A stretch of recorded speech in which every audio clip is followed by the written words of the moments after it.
Pernah kebayang nggak apa yang terjadi kalau sebuah hukum tiba-tiba berubah? Nah, kali ini kita akan selami sebuah konsep yang krusial banget dalam hukum pidana. Tempus delicti, atau kapan sih sebuah kejahatan itu dianggap terjadi? Pembahasan kita kali ini diinspirasi dari kajian Bapak M. Fajrin dari Fakultas Hukum Universitas Muhammadiyah Pontianak. Oke, kita langsung aja ke inti masalahnya ya. Coba bayangin dilema ini. Ada seseorang melakukan sebuah perbuatan, setelah itu aturannya berubah. Sekarang, hakim dihadapkan pada pilihan pakai hukum yang lama atau pakai hukum yang baru. Nah, pertanyaan inilah yang akan kita kupas tuntas. Untuk bisa menjawab pertanyaan besar tadi, kita perlu mundur sedikit biar paham fondasinya. Kita mulai dari bagian pertama, hubungan antara hukum dan waktu, dengan fokus utama pada satu konsep kunci yang namanya tempus delicti. Jadi, apa sih tempus delicti itu? Gampangnya gini, ini adalah waktu terjadinya suatu tindak pidana. Konsep ini penting banget karena inilah yang menentukan kapan persisnya sebuah perbuatan itu dianggap selesai. Titik waktu inilah yang jadi patokan utama untuk proses hukum selanjutnya. Oke, setelah kita paham soal pentingnya waktu, sekarang kita geser ke aturan main utamanya. Ini bisa dibilang pilar yang menopang seluruh bangunan hukum pidana di Indonesia. Namanya asas legalitas. Prinsip ini terangkum dengan sangat pas dalam sebuah pepatah Latin, nullum delictum, nulla poena, sine previa lege poenali. Artinya tuh simpel, tapi dalam banget. Tidak ada kejahatan, tidak ada hukuman, tanpa ada hukum yang mengaturnya terlebih dahulu. Nah, inilah perisai hukum yang melindungi kita semua. Dan ini bukan sekedar teori loh, tapi tertulis jelas di hukum kita. Coba deh kita lihat pasal 1 ayat 1 KUHP. Bunyinya tegas banget. Tiada suatu perbuatan dapat dipidana kecuali atas kekuatan aturan pidana dalam perundang-undangan yang telah ada sebelum perbuatan dilakukan. Kata kuncinya di situ, sebelum. Jadi, intinya adalah aturan ini menciptakan kepastian hukum. Anda, saya, kita semua nggak bisa dihukum pakai aturan yang bahkan belum ada pas kita bertindak. Ini jaminan paling mendasar supaya nggak ada yang namanya kesewenang-wenangan. Sampai di sini, aturannya kedengeran kaku dan mutlak banget kan? Nah, disinilah hukum pidana jadi seru. Ternyata ada sebuah pengecualian yang cukup mengejutkan. Aturan utama yang kokoh tadi ternyata punya satu kata tapi yang sangat penting.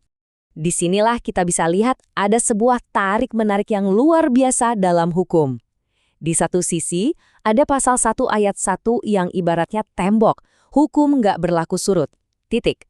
Tapi, persis di ayat berikutnya, pasal 1 ayat 2 justru seolah membuka pintu. Kalau hukumnya berubah, pakai aja yang paling menguntungkan buat terdakwa. Dua aturan dalam satu pasal yang sama yang seolah-olah menarik ke arah yang berlawanan. Nah, ini dia bunyi lengkap dari pengecualian tadi.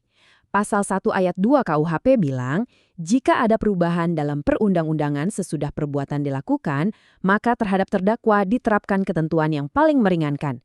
Ini bisa dibilang sebuah terobosan dari prinsip kaku yang baru aja kita bahas.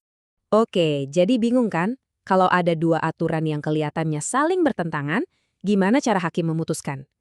Nah, sekarang kita lihat gimana caranya sistem hukum kita berlayar di masa transisi yang rumit ini. Ternyata, penerapan pasal 1 ayat 2 ini nggak bisa sembarangan. Ada 3 syarat yang harus terpenuhi semuanya. 1, harus beneran ada perubahan undang-undang. 2, perubahan itu terjadinya setelah perbuatannya dilakukan. Dan yang paling penting, nomor 3, aturan yang baru itu harus terbukti lebih menguntungkan buat si terdakwa. Nah, sekarang jadi kelihatan kan kenapa penentuan tempus delicti di awal tadi itu fundamental banget. Titik waktu itu jadi penentu segalanya. Apakah sebuah perbuatan itu ilegal pas dilakukan? Terus hukum mana yang dipakai? Yang lama atau baru? Dan ujung-ujungnya bisa nggak seseorang itu dimintai pertanggungjawaban? Semua bergantung pada satu momen itu. Tapi mungkin ada yang bertanya, kenapa sih hukum repot-repot bikin pengecualian kayak gini? Nah, jawabannya membawa kita dari aturan yang teknis ke pertanyaan yang lebih dalam. Apa sih makna keadilan di tengah perubahan zaman?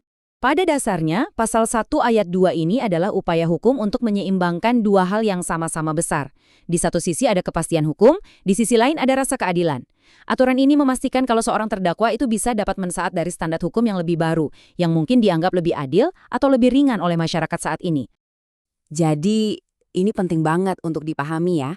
Pengecualian ini bukan celah hukum atau loophole, Justru sebaliknya, ini adalah cerminan dari sistem hukum yang hidup yang sadar bahwa cara kita memandang keadilan dan hukuman itu bisa berevolusi, bisa berubah jadi lebih baik seiring waktu. Dan ini membawa kita pada satu pertanyaan penutup yang dalam untuk kita renungkan bersama. Apakah keadilan harus selamanya terikat oleh waktu?